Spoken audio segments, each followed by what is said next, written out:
Let's talk about some young guys who are fighting for roster spots. Yeah. Shelby Harris in Hard Knocks said you're either part of the problem or you're part of the solution. And there's going to be some young guys who haven't got a ton of opportunities to play, getting a chance to prove that they're part of the long-term plans for the Browns. Which ones are you guys most excited to see get some extended playing time here on Sunday against the Chiefs? Well, based on what Mike just told us during the YouTube show, go back and watch what he had to say about Isaiah McGuire and some of the stats that he had. Pro Football ranked him as his best game of the season and one of the best defensive ends coming off Sunday. Now, the numbers from Sunday's game don't support necessarily the grade, but with defensive end spots are a little tricky, and you don't always have the stats.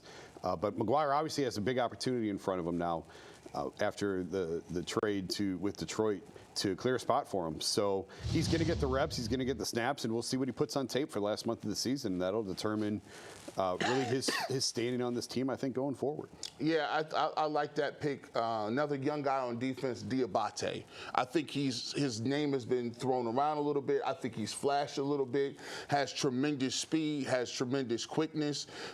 You know, JOK, the unfortunate part about JOK is we don't know what's going on with him. Yeah. We don't know if he's going to be able to be back. We don't know what's going on, serious neck injury. So there's a void left in the middle of that defense. And Diabate has done a pretty good job of stepping up and filling those shoes. So I'm looking forward to seeing if they can get him on the edge, maybe get him home on a sack or two. But just seeing how he plays against Patrick Mahomes.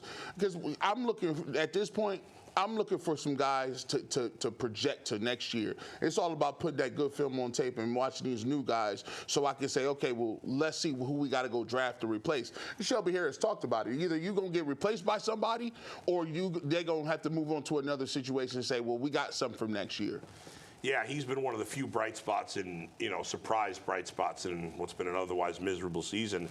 Cedric Tillman's coming off a miserable injury with a concussion, but from the time Jameis started playing till the time he got his concussion, Cedric Tillman was playing very well and seemed to be stepping nicely into that wide receiver 2 role as Jerry Jeudy emerged as the wide receiver 1.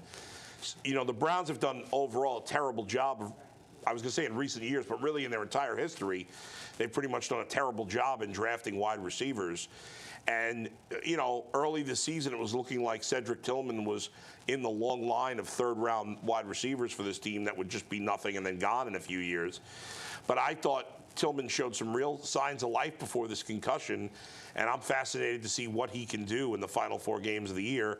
I don't know if it's officially been declared that he's back, but he's been practicing. When you practice following a concussion, when you've been off a couple of weeks, usually you get back. So I'm assuming he's going to play this week, and I look forward to that.